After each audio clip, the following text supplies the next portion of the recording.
ஹாய்ங்க. எல்லோரும் எப்படி இருக்கீங்க? நல்லா இருக்கேன்.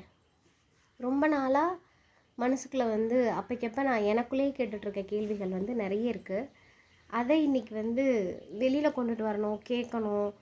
நமக்கு எதுக்கடா வம்பு, அந்த படத்தில் சொல்கிற மாதிரி இருக்கிற இடம் தெரியாமல் இருந்துட்டு போயிடணும்டா அப்படின்னு நான் நிறைய நாள் நினச்சிருக்கேன். ஆனால் ஏன் கேட்கக்கூடாது அப்படிங்கிறது இருக்குல்ல, இன்றைக்கி கேட்குறேன். ஏன்னா நம்ம இப்போவும் என்ன மாதிரியான ஆட்கள் நிறைய பேர் இருப்பாங்க. நமக்கு எதுக்கு வம்பு, நம்ம பாட்டுக்கு இருந்துட்டு போயிடுவோம் அப்படின்னு நம்ம யோசித்தோன்னா நம்ம இருந்துட்டு போயிடுவோம். யாருமே இந்த பூமியில் நிலையா இருக்க போகிறதில்ல. ஆனால் நம்ம விட்டுட்டு போகிறோம்ல, நம்மளோட வாரிசுன்னு அடுத்த தலைமுறைன்னு நம்ம கம்பீரமாக சொல்லிக்கிறோம்ல, அந்த தலைமுறை கண்ணு முன்னாடி நாசமாக போயிட்டுருக்கு. எப்ஸ்டீன்ஸ் ஃபைல்ஸுங்கிறாங்க, அது இது 3ஆம் உலக போருங்கிறாங்க. ஆனால் லிட்ரலி இங்கே குழந்தைய வச்சுருக்க அது 5 வயசு குழந்தையோ 15 வயசு குழந்தையோ 18 வயசு வரைக்கும் அது குழந்தைதாங்க. ஓகேவா? 18 வயசு வரைக்கும் ஒரு பையன் ஒரு பொண்ணு இருக்காங்கன்னா அவங்க குழந்தை தான். ஓகேவா? 18 வயசுக்கு அப்புறம் தான் உங்களுக்கு சட்டப்படி என்னது, அவங்க மேஜர் அப்படிங்கிறது. அப்படியுமே ஒரு பக்குவப்படுற வரைக்குமே, ஒரு 20 வயசு வரைக்குமே, 22 வயசு வரைக்குமே சம்டைம்ஸ் இந்த மெச்சூரிட்டி அப்படின்னு நம்ம சொல்கிறோம்ல, அந்த லெவலுக்குள்ளே இல்லாமல் குழந்தைத்தனமாக இருக்கிறவங்களும் இருக்கிறாங்க. சாகிற வரைக்குமே குழந்தைத்தனமாக இருக்கிறவங்களும் இருக்கிறாங்க. இப்போ இங்கே என்ன பிரச்சனைனா, உங்கள் குழந்தைக்கு இந்த சமூகத்துக்கு நீங்கள் என்ன செஞ்சுருக்கீங்க? ஓகேவா? இங்கே சோஷியல் மீடியா அப்படிங்கிறது டைம் பாஸுக்காக, ஒரு அவேர்னஸ் க்ரியேட் பண்ணுறதுக்காக, ஏதாவது ஒரு சமயத்தில் நமக்கு அது உதவியாக இருக்கும் அப்படிங்கிறதுக்காக ஆரம்ப காலகட்டத்தில் இருந்துச்சு. 90s கிட்ஸாக இருந்தவங்களுக்கு ஃபோனுங்கிறதே பெரிய விஷயம். பணக்காரங்க வீட்டில் தான் ஃபோன் இருக்கும் அப்படிங்கிற மாதிரி இருந்துச்சு. ஆனால் இப்போ ஃபோன் இல்லாதவன் மனுஷனே இல்லையா, அவன் வேற்று கிரகவாசி அப்படிங்கிற ரேஞ்சுக்கு கொண்டு தள்ளிடுச்சு. இந்த இலுமினாட்டி என்னென்னவோ பேசுகிறாங்க.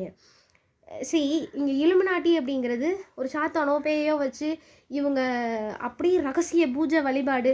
என்னோட ஐடியாலஜியில் அப்படிலாம் இல்லைங்க. இலுமினாட்டி அப்படிங்கிறது ஏதோ ஒரு பணக்கார வர்க்கம், கார்ப்பரேட் கம்பெனி, அவன் ஆசைப்பட்டு அவன் செய்கிற ப்ராடக்டை, உற்பத்தி பண்ணுற ஒரு ப்ராடக்டை உங்களை வாங்க வைக்கிறதுக்கு, உங்களை எவ்வளோ வேணால் உங்களோட மனநிலையை முட்டாளாக்கி பிரெயின் வாஷ் பண்ணி வீரமாக விவேகமாக இருந்த ஒரு தமிழ் சமுதாயத்தை அடிமையாக்கி 200-300 வருஷம் இன்னொருத்தனுக்கு அடிமைப்பட்டு கிடந்தப்போ கூட நம்ம இவ்வளோ கேவலமாக இல்லைங்க. நமக்குன்னு ஒரு சுயமரியாதை இருந்துச்சு, தன்மானம் இருந்துச்சு. ஆனால் இப்போ அதெல்லாம் உதுத்துட்டு நிற்கிறோங்க. அந்த உதுத்துட்டு நிற்கிறோங்கிறது கூட இங்கே யாருக்கும் புரியல. ஏன்னா ஃபோனு, டிவி என்னென்னவோ பண்ணுறாங்க தெரியல. ஒரு பக்கம் புள்ளிங்கோங்கிறாங்க, ஜென்ஸு கிட்ஸுங்கிறாங்க, 2K கிட்ஸுங்கிறாங்க. என்ன எலவுடா இதெல்லாம்? குழந்தைங்களாம் கூட இருக்கிறது இல்லைங்க. ஒரு போக பொருளாக குழந்தைங்களுமே மாறிட்டாங்க. அதுக்கு பெற்றவங்களான நம்மளும் காரணம். எத்தனை பேர் குழந்தைங்களுக்கு ஃபோன் கொடுக்குறதில்ல? இப்போ இந்த வீடியோவை ஏதோ ஒரு பூமரு பேசுது அப்படின்னு சொல்லிட்டு கடந்து போகிற எத்தனை பேர் எல்லாரும் லைக்ஸ் போட்டுருவீங்களா என்ன? இது வியூஸ்க்காகவோ அதுக்காக பேசலைங்க, புரிஞ்சுக்கோங்க. ஹீலர் பாஸ்கர் மாதிரியான ஆட்கள் நிறைய பேர் நல்ல விஷயங்களை சொல்கிறாங்க. அவரையும் முட்டாளாக பார்க்குற சமூகம் இருக்குது. ஏதோ ஒரு கருத்து சொல்லட்டும். உங்கள் தலைவன் யாராவது கேட்குறாங்க, விஜயோ அஜித்தோ, என்னங்க படத்துலலாம் குடிக்கிற சீனாக நடிச்சுக்கிட்டு இருக்காரு, இவரெல்லாம் ஒரு தலைவரா அப்படின்னு சொல்லி கேட்டால், ஏங்க நீங்கள் படத்தை ஏங்க பார்க்குறீங்க, அவர்கிட்ட உள்ள நல்ல விஷயத்தை எடுத்துக்கோங்க அப்படின்னு சொல்கிற வாய். அதே மாதிரி ஹீலர் பாஸ்கர் மாதிரியான இன்னும் நிறைய பேர், டாக்டர் ஷாலினி, இப்படி நிறைய பேர் இருக்காங்க. அவங்கள விமர்சனம் பண்ணுறதுக்கு முன்னாடி அவங்கக்கிட்ட உள்ள நல்ல விஷயங்களை எடுத்துக்கலாமே. இங்கே பெரியாரை பற்றி அவதூறு பரப்புகிறவங்களும் இருக்கிறாங்க. பெரியாரை ரோல் மாடலாக வச்சு நான் பெரியாரிசம் பேசுகிறவங்களும் இருக்காங்க. நான் பெரியாரிசம் பேசவில்ல. இந்த தமிழ் சமுதாயம் வேறு மாதிரி இருந்துச்சு. சும்மா திமுறா கெத்தா எங்க வெள்ளைக்காரனை அடித்து பயப்பட்ட ஒரே ஆள் தமிழ் சமுதாயத்தை பார்த்துங்க. எந்த வடக்கர்களையும் பார்த்து வெள்ளைக்காரன் பயப்படலைங்க. பூலித்தேவன் இங்கே ஒருத்தன் வீரன் இருந்தான், அவன்கிட்ட போட்டி போட முடியல. கட்ட பொம்மன் இங்கே ஒருத்தன் இருந்தான், அவன்கிட்ட போட்டி போட முடியல. அடக்கி வாசிடா, நம்மளால் அவனை அட்டாக் பண்ணுற அளவுக்கு நம்மக்கிட்ட ஆயுதம் இல்லைடான்னா. நம்மக்கிட்ட டெக்னாலஜி இல்லை, அந்த அளவு ஆயுதம் இல்லை அப்போ. ஆனால் வெறும் வேல் கம்பு வீச்சருவா இப்படி வச்சிட்டு இருந்த ஒரு மன்னனை பார்த்து, தமிழ் மன்னனை பார்த்து, அவ்வளோ பீரங்கி இதெல்லாம் வச்சிட்டு இருந்த ஒரு வெள்ளைக்காரன் பயந்தாங்க. அந்த சமூகம் இங்கே எங்கே போச்சுன்னு தெரியல, காணாமல் தொலைச்சிட்டீங்க. இங்கே திருச்சி சாதனாவோ, ரவுடி பேபி சூர்யாவோ, திவ்யா கள்ளச்சியோ அவங்களா உருவாகலைங்க, உருவாக்கப்பட்டிருக்காங்க. பிக் பாஸ் அரோரா எப்படி எப்படி இருக்கிற ஒருத்தரை இங்கே வந்து நம்ம முன்னாடி கொண்டு வந்து ப்ரொஜெக்ட் பண்ணுறாங்க. இங்கே தேவடியா அப்படிங்கிற வார்த்தை யதார்த்தமாக போயிடுச்சுங்க. என்ன சொல்கிறது, சமூக அக்கறைங்கிறது இருக்குல்ல, உளவியல் தாக்கம் அப்படிங்கிறது நிறைய இடத்துல வரலாம். குடும்ப பிரச்சனையினால் வரலாம். ரோட்டில் ஒருத்தன் குறுக்க போகும்போது எப்படி போகிறான் பாரு, ரைட்டில் போகணும் லெஃப்ட்டில் போகணும் இண்டிகேட், இந்த தாட் இருக்குல்ல, இதெல்லாம் சமூக அக்கறைங்க. இது குறைஞ்சபட்சம் நமக்கு வேணும். நம்ம வாழ்ந்துருக்கோம் இந்த பூமியில், இந்த பூமிக்கு நம்ம ஏதாவது பண்ணணும். நாளைக்கு நம்ம பிள்ளைங்களுக்கு அது நல்லதாக அமையணும். உங்கள் பிள்ளைங்கன்றது இன்றைக்கி உங்கள் பிள்ளைங்க இல்லை, அவங்களோட பசங்க, பேர பிள்ளைங்க, அவங்களோட பசங்க, அந்த பேர பிள்ளைங்க, இப்படி இன்னொரு சமுதாயம் இங்கே வளரப்போகுது. ஆனால் நீங்கள் எல்லோரும் என்ன பண்ணி வச்சுருக்கீங்க, என்னடா பண்ணி வச்சுருக்கீங்கன்ற மாதிரி தான் இருக்குது லிட்ரலி. இந்த திருச்சி சாதனாவோ, ரவுடி பேபி சூர்யாவோ நிஜமாக ஸ்டார்டிங் ஆரம்பிக்கும்போது அவுத்து காட்டியோ கெட்ட வார்த்தை பேசியோ ஆரம்பிச்சிருக்க மாட்டாங்க. ஆரம்ப புள்ளி அதுவாக இருந்திருக்காது, வியூஸ் கிடைக்கல. அவங்க ஏதாவது பெண்கள் வந்து தான் காசு ஏதாவது சம்பாதிக்கணும் அப்படின்னு நினைக்கிறவங்க வந்து இப்போ வரைக்கும் இருந்துக்கிட்டு தாங்க இருக்காங்க. புருஷன் காசில் வாழ்கிறது அப்படிங்கிறது அது அப்படியே புருஷன் சொல்கிறதெல்லாம் கேட்டு இருக்கணுங்கிறது ஒரு ரகம். ஆனால் ஒரு ரூபானாலும் நம்ம உழைப்பில் ஏதாவது சம்பாதிக்கணும், கூட பின்னுறது, இந்த மாதிரி சின்ன சின்ன வேலைகள் இருக்கு இல்லையா, அதெல்லாம் எதுக்காக அப்படின்னா ஏன் உட்காந்துருக்கணும், நம்ம ஒரு காசு சம்பாதிச்சா நல்லது தானே, அது தன்மானமும் கூடங்க. ஆனால் இங்கே என்ன ஆகுது அப்படின்னா அதெல்லாம் அடக்கி உடக்கி வீட்டுக்குள்ளேயே வச்சு இவங்க வந்து சரி யூடியூப் வருது, யூடியூப் மூலமாக வருமானம் வருது அப்படிங்கிறப்போ இவங்களுக்கு தெரிஞ்சதை சமைக்கிறதை இப்படி ஏதாவது ஒன்று போடுறாங்க. ஆனால் நீங்கள் என்ன பண்ணுறீங்க, அதை வந்து வியூஸ் அதை பார்க்குறதில்ல, அதை என்கரேஜ் பண்ணுறதில்ல. நீங்கள் வந்து விமர்சனம் பண்ணுறதுக்காக போகிறீங்க. முகரையை பாரு எப்படி பேசுகிறான்னு, இன்னும் அவுத்து போட்டுட்டு காட்டுறேன், மூடிக்கிட்டு ரெடி, இப்படியெல்லாம் வந்து உங்களோட விமர்சனங்களை கொட்டுற நீங்கள் ஏன் அவங்கள தள்ளுனதே நீங்கள் தான் நான் சொல்கிறேன். நீங்கள் அதை பார்க்க போகிறீங்க. ஒரு பொண்ணு வந்து மாடர்ன் ட்ரெஸ் போட்டால் அவளை சேலையை கட்டும்பீங்க, அதே பொண்ணு சேலையை கட்டிட்டு வந்தால் ஊற்று ஊற்று பார்ப்பீங்க, எங்கிட்டாவது கொஞ்சம் இடுப்பு தெரியுதா, அவளோட மார்பகத்தில் துணி விலகி இருக்கான்னு. எல்லாரையும் சொல்லலை, பார்க்குறவங்கள சொல்கிறேன். இப்படியாப்பட்ட சமூகத்தில் தான் நம்ம வாழ்ந்துட்டுருக்கோம். உங்கள் பிள்ளைங்களுக்கு நீங்கள் என்னத்தை கற்றுக் கொடுத்துருக்கீங்க, நாளைய தலைமுறைக்கு வச்சுருக்கிறது நீங்கள் உருவாக்கி வச்ச திருச்சி சாதனா, இந்த மாதிரி ஆட்களை தான், அரோரா, இந்த மாதிரி ஆட்களை தான் நீங்கள் உருவாக்கி வச்சுருக்கீங்க. என்ன மாதிரி ஆட்கள் இங்கே நிறைய பேர் இருக்காங்கங்க, இந்த சமூகத்து மேலே அக்கறை உள்ளவங்க. நீங்கள் எதை பார்க்குறீங்களோ அதை தான் உங்கள் பிள்ளை ஃபாலோ பண்ணும். நீங்கள் திருச்சி சாதனாவோட வீடியோவை திட்டுறதுக்காக பார்த்தீங்கன்னா கூட நாளைக்கு உங்கள் பிள்ளை அதுதான். எல்லார் கையிலையும் ஃபோன் இருக்குது. என் பிள்ளைக்கு நான் ஃபோன் கொடுக்குறது இல்லைங்க. என் கண்ணு முன்னாடி என் பிள்ளைக்கு என் ஃபோனை என் பசங்க வந்து எடுக்க மாட்டாங்க. டிவி பார்க்குறதுக்கு ஒரு டைம் லிமிட் வச்சுருக்கேன். முடிஞ்ச வரைக்கும் 90s கிட்ஸாக நம்ம எப்படி வாழ்ந்தோமோ அதில் 1% வந்து என் பசங்களுக்கு வந்து காட்டுறேன், 1% தான் காட்டுறேன். அப்படியே முடியல.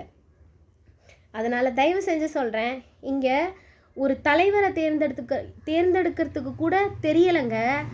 வீட்டு பொம்பளைங்களாக இருக்கட்டும், இல்லை இந்த 18 வயசு பசங்களாக இருக்கட்டும், ஒரு தலைவன்னா சினிமா நடிகராக இருந்துட்டா போதும், சரியா? ஹீரோயின் அப்படின்னா பாலிமர் டிவி, சன் டிவி, எந்த டிவி, வாட் எவர் எதுவாக வேணா இருக்கட்டும். ஒரு இன்று திருப்பதியில் சாமி தரிசனம், திரிசா சாமியை பார்க்க போணுச்சா இல்லை சாமி திரிசாவை பார்க்க வந்துச்சா தெரியல.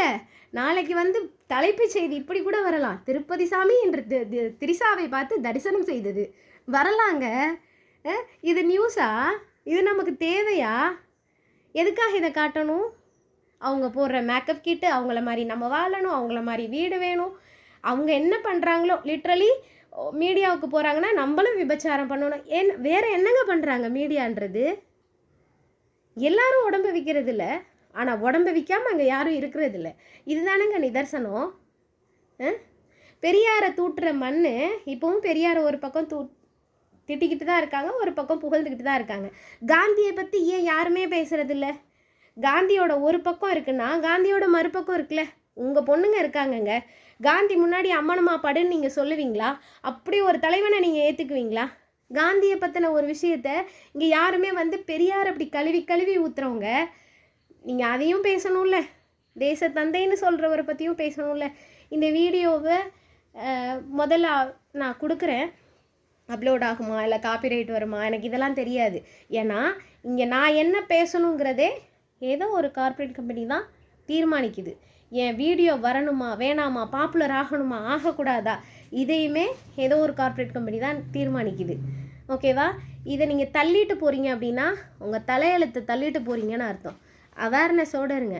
ஒரு தலைவன் சினிமா நடிகராக இருக்கு, யார் வேணால் இங்கே எலெக்ஷனில் நிற்கலாங்க, தப்பே இல்லை. யார் வேணால் நிற்கலாம், நீங்கள் நிற்கலாம், நான் நிற்கலாம். மக்களுக்கு பிடிச்சிருந்தா, நம்மளை பிடிச்சிருந்தா, நம்ம செயல் பிடிச்சிருந்தா யாருக்கு வேணால் ஓட்டு போடுவாங்க. ஆனால் இங்கே ஒரு என்னது எழுதப்படாத ஒரு சட்டமாக போயிடுச்சுங்க. நீ நடிகனாக இருக்கியா, அரசியலில் நிற்கிறதுக்கு உனக்கு தகுதி இருக்குது. அரசியல் தெரிஞ்சுக்கிட்டு, எந்த சினிமாக்காரனாக இருந்தாலும் சரி, அரசியலை தெரிஞ்சுக்கிட்டு அரசியலுக்குள்ளே வா. நான் என்ன கேட்குறேன், நீ 4 டயலாக் பேசினா நான் எந்த ஒரு கட்சிக்காரனையும் சார்ந்து பேசலைங்க. திமுக, அதிமுக, பிஜேபி, சீமானு, விஜய் இப்படி சொல்லி எதையும் சார்ந்து பேசலை. ஒரு தனிப்பட்ட சமூக அக்கறையுள்ள இந்த நாட்டோட ஒரு குடிமகளாக நான் பேசுகிறேன். ஓகேவா? உங்களுக்கு அது புரியலை அப்படின்னா உங்கள் பார்வையில் சிந்தனையில் கோளாறு இருக்குன்னு அர்த்தம். சரியா? ஒரு தலைவன் அப்படிங்கிறவன் அதாவது அவனுக்கு ஹெல்ப் பண்ணுறதுக்கு பெரிய பெரிய ஆலோசகர்களை கூட வச்சுக்கலாம். ஓகேவா? அரசனாக இருந்தாலும் யாராக இருந்தாலும் ஒரு ஆலோசகர் அப்படிங்கிறது இருக்கும். ஆனால் அதுக்காக ஒன்றுமே தெரியாத தத்தியா இன்னொருத்தனை கேட்டு கேட்டு செய்கிற ஒரு தலைவனை நீங்கள் தேர்ந்தெடுக்க போகிறீங்களா?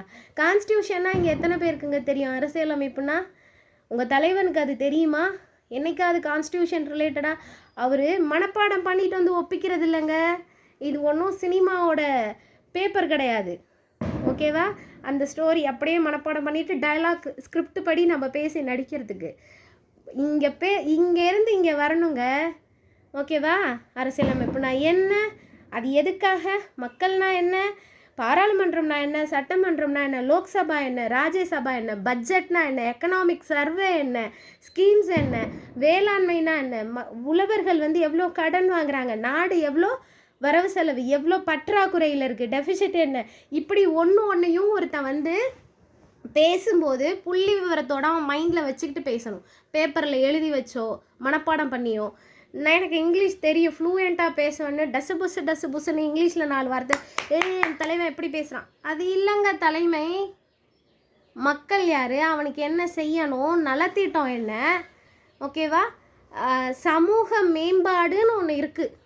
ஒட்டு மொத்தம் அது மக்களோட கல்வி, ஆரோக்கியம், குடிக்கிற தண்ணி, இப்படி எல்லாம் சேர்த்தது தான் சமூக நலத்துறை, சமூக மேம்பாடு அப்படிங்கிறது. இது எல்லாம் ஒரு தலைவனா, ஒரு அரசனா அவனுக்கு எல்லாம் தெரிஞ்சிருக்கணும். தன்னோட மக்களுக்கு என்ன தேவைன்னு. ஒரு குறிப்பிட்ட பகுதியை எடுத்துக்கிட்டு கரூர், ஈரோடு, இங்கே இது இல்லை, இதை இங்கே செஞ்சு கொடுக்கல, அப்படி இல்லை. ஓவராலாக தமிழ்நாடா, இந்தியாவா, இங்கே இப்படி தான் இருக்காங்க. லிட்ரஸி இவ்வளோ தான் இருக்குது ரேஷியோ, லிட்ரஸி ரேஷியோ இவ்வளவு இருக்குது. இங்கே இவ்வளோ மதுபானம், இப்படி ஒரு விஷயத்தையும் அவனோட இங்கே வச்சுருக்கணுங்க. பேப்பரே தேவையில்லைங்க, பேப்பரே தேவையில்லை. யாரும் ஸ்கிரிப்ட் எழுதி கொடுக்க வேண்டியதில்லை. சந்தேகத்துக்கு ஆலோசகர்கள், தலைச்சிறந்த ஆலோசகர்களை வச்சுக்கலாம். ஏன்னா தான் எடுக்கிற முடிவு சரியா தப்பான்றது இன்னொருத்தனை கேட்டு அதன்படி நம்ம முடிவு எடுத்துக்கலாம். ஆனால் பேசுறதுக்கு கூட இங்கே ஒரு ஆலோசகரை வச்சுருக்க கட்சி தலைவர்கள் இருக்க தான் செய்கிறாங்க. நான் என்ன பேசணுங்கிறத ஒருத்தன் எழுதி கொடுக்குறான், அதை நான் பேசுகிறேன். அப்படி தான் அரசியல் தலைவர்கள் இருக்காங்க. அவங்கள நீங்கள் கொண்டாடுறீங்க. எனக்கு புரியல நாடு எதை நோக்கி போகுதுன்னு. முழிச்சுக்கோங்க. பொம்பளை பிள்ளைனா பியூட்டி ப்ராடக்ட்டு, அது இது என்ன சொல்கிறது, ஷார்ட்ஸ் வீடியோ என்னென்னமோ போயிட்டுருக்கு. பசங்கன்னா கஞ்சா சர்வசாதாரணமாக வந்துருச்சு. எங்கேயோ ஒரு இடத்துல இருக்கும் கஞ்சா கடத்தல்னு நம்ம படிப்போம். இப்போ அப்படி கிடையாது. ஸ்கூல் படிக்கிற குழந்தைங்க கஞ்சா, ஜாதி வெறி, எதெல்லாம் இந்த சமூகத்தில் மாறணும்னு கஷ்டப்பட்டாங்களோ அதெல்லாம் மறைமுகமாக அப்படியே வேறுட்டு புத்து மாதிரி வளர்ந்துக்கிட்டு இருக்கு. உங்கள் கண்ணுக்கு புரியலன்னா புரிஞ்சுக்க ட்ரை பண்ணுங்க. உங்கள் குழந்தைங்களா இருக்க விடுங்க. ஃபோனு, நீங்கள் எதை படிக்கிறீங்களோ, இங்கே புத்தகம் படிக்கிற பழக்கம் அப்படிங்கிறது நான் உட்பட மறந்துருச்சுங்க. இந்த சமுதாயத்தால் மறக்கடிக்கப்பட்டுருச்சு. அவங்க சீரியலில் என்ன புடவை கட்டியிருக்காங்களோ அதை பார்த்துட்டு இங்கே புடவையை ஆர்டர் போடுற பெண்கள் தான் அதிகம். மேக்கப் இல்லாமல், ஒரு பவுடர் இல்லாமல் வெளியில் போக அச்சப்படுற பெண்கள் தான் இங்கே அதிகம். ரா அண்ட் ரியலாக இருக்கிற குறைஞ்சிருச்சு. நம்ம தமிழ் சொசைட்டி அந்த மாதிரி கிடையாதுங்க. ரொம்ப அழகானது, வீரமானது, நிறைய சொல்லியிருக்காங்க. பெண்கள் ரொம்ப வீரமாக இருந்திருக்காங்க. முறத்தை கொண்டு புளிய அடிக்கிற கதை நம்ம தமிழ் சமூகத்தில் தாங்க நம்ம படிச்சிருக்கோம். முழிச்சுக்கோங்க. ஒரு தலைவரை தேர்ந்தெடுக்கிறதோ, உங்கள் குழந்தைங்களை வளர்க்குறதோ உங்களை தாங்க ஃபாலோ பண்ணுறாங்க. நிறைய திருச்சி சாதனாக்களையும் பிக் பாஸ் அரோராக்களையும் உருவாக்கிறாதீங்க. இவ்வளோ பேர் இருக்கும்போது நானும் பிக் பாஸ் ஷோ வந்து ஒரு காலத்தில் பார்த்துருக்கேன். ஆனால் ஏன் நம்மளை பார்க்க வைக்கிறாங்க? இங்கே அந்த மாதிரி இருந்தால் தப்பு இல்லை. அவுத்து போட்டுட்டு காட்டுறது இன்னும் கொஞ்சம் காலத்தில் சர்வசாதாரணமாகிடும். இப்போ ஒரு கட்டத்தில் வந்து ஓரின சேர்க்கை வந்து சர்வசாதாரணமாக போயிடுச்சுங்க. டோரா புஜிங்கிறான், என்ன இளவுங்கிறான், ஆணும் இருக்கிறாங்க, பெண்ணும் இருக்கிறாங்க. இதை கடந்து நம்ம வரலையா? இவங்களை கூப்பிட்டு வச்சு ஒரு மீடியா இன்டர்வியூ எடுக்கலையா? என்ன சாதனைங்க பண்ணிட்டாங்க? பொண்ணும் சேர்ந்து இருக்கிறது சாதனையா? இது எப்படிங்க உருவானுச்சு? நம்ம சமூகத்தில் இது கிடையாதேங்க. ஆனால் உருவாயிருக்குல்ல இந்த மாதிரி. இப்போ வரைக்கும் கத்திக்கிட்டு இருக்கீங்க. அரோரா வந்து ஒரு பக்கம் நீ எல்லாம் முண்டை போடி அது இதுன்னு திட்டுறது ஒரு பக்கம், அரோரா இஸ் பியூர் ஹார்ட் அப்படின்னு சொல்கிறது ஒரு பக்கம். ஓகேவா? இனிமே இந்த கிளாமர்லாம் கரெக்டு தான், பண்ணலாம் அப்படிங்கிறது வந்துடும். ஓகேவா? நான் ஏங்க நாளைக்கு இந்த மனுஷக்கறி சாப்பிட்றது இன்றைக்கி இவ்வளோ வந்து பதட்டப்படைகிறீங்க, பீதி அடைகிறீங்க. நாளைக்கு இது சர்வசாதாரணமாக போகலாம்.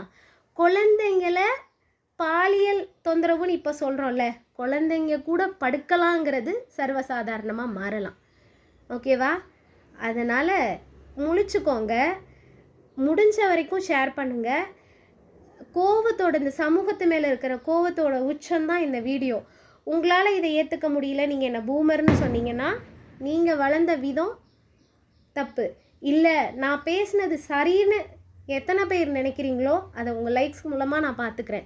நீங்கள் கொடுக்குற ஒரு லைக்ஸும் தமிழ்நாட்டுக்காரன் தற்குறி இல்லைடா, சாகலடா, உயிரோடு தான் இருக்கான் அப்படிங்கிறத நான் தெரிஞ்சுக்கிறேன். ப்ளீஸ் தயவு செஞ்சு சொல்கிறேன், நாளைய சமுதாயத்தை இன்றைக்கி இருக்கிற நீங்கள் அழிச்சிடாதீங்க. ஓகே? தேங்க்யூ. எல்லாருக்கும் முடிஞ்ச வரைக்கும் ஷேர் பண்ணுங்கள். நல்ல விஷயம். எனக்கு என் மனசால் நான் எதுவும் அவுத்து போட்டு காட்டலை. ஓகேவா? வல்கராக எதுவும் பேசலை. இந்த சொசைட்டிக்கு ஒரு நல்ல விஷயத்தை கன்வே பண்ணணும்னு நினைக்கிறேன். சுற்றி என்னோடய ஒரிஜினல் வீடு தான் இருக்குது. இதுக்கு பின்னாடி நான் எந்த ஒரு கிராஃபிக்ஸோ லொசுக்கி எடிட்டிங்கோ எதுவும் பண்ணலை. ஒரு வீடியோ எடுத்து அதை உங்களுக்கு அப்லோட் பண்ணுறேன். இதெல்லாம் எனக்கு பிடிக்காது, கிராஃபிக்ஸ் வேணும், அது இது அப்படிலாம் யோசிச்சிங்கன்னா இங்கே என்ன இருக்கோ அதாங்க வரும். அப்படியே நான் என்ன சொல்கிறது, ஆக்டிங்காக ஒரு விஷயத்தை என்னால் பண்ண முடியாது. ஓகேவா? புரிஞ்சுக்கோங்க. குறைந்தபட்ச அறிவோடு இருந்துக்கோங்க. எனக்கு இதெல்லாம் சொல்லி கொடுத்தது வந்து எங்கள் அப்பா வந்து ஒரு மார்க்சியவாதின்னு சொல்லலாம். நிறைய காரல் மார்க்ஸ், எங்கல்ஸ், லெனின் இவங்களோட புக் எங்கள் அப்பா பேசாத டாபிக்ஸே இல்லை. எஜுகேஷன்லேருந்து மருத்துவத்துலேருந்து எனக்கு ஏதாவது உடம்புக்கு பண்ணுது அப்படின்னா முதல் ஃபோனு எங்கள் அப்பாவுக்கு தான். இந்த மாதிரிப்பா அப்போ ஒன்று ஒன்றா கேட்பார், லேர்ன் பண்ணிப்பேன். அவர் சொன்னதை அச்சு பிசகாமல் டாக்டர் சொல்லுவார். என்ன ஒரு வித்தியாசம்னா, எங்கள் அப்பா ப்ரிஸ்கிரிப்ஷன் மருந்து எழுத தெரியாது. ஏன்னா எங்கள் அப்பா டாக்டருக்கு படிக்கல, அந்த கால பியூசி. அந்த மருந்தை டாக்டர் எழுதி கொடுப்பார். மற்றபடி இந்த பிரச்சனை தான் இதனால தான் உங்களுக்கு ஆகுதுங்கிறத எங்கள் அப்பா சொன்னது டிட்டோ, அது மாறாமல் அந்த டாக்டர் சொல்லுவார். நிறைய பார்த்துட்டேன். எங்கள் அப்பா கிட்டேருந்து வளர்ந்ததுனால மேபி இப்படி நான் உங்கள்கிட்ட பேசுகிறேன். இந்த தைரியம், இந்த பேசுகிறதுக்கு, பொதுவெளியில் பேசுகிறதுக்கு ஒரு தைரியம் வேணுங்க. அது எனக்கு இருக்குது. ஓகேவா? இன்னொன்று, அரசியல் அப்படிங்கிறது கடுகளவு கொஞ்சம் தெரிஞ்சு வச்சுருக்கேன். கடுகளவு தான், மலையளவு இருக்குது.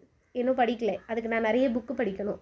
நானும் அந்த லிஸ்ட்டில் வந்து மைனஸ் தான், புக்கு படிக்கலை.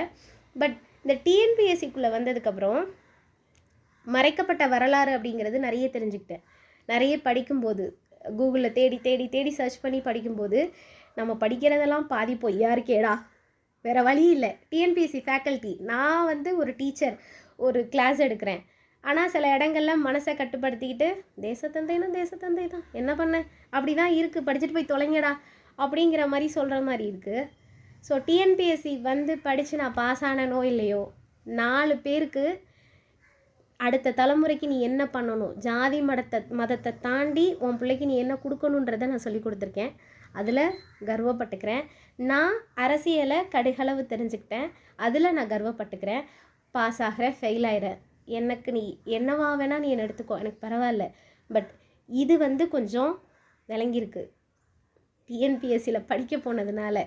ஓகே, தேங்க்யூ கைஸ், பாய்.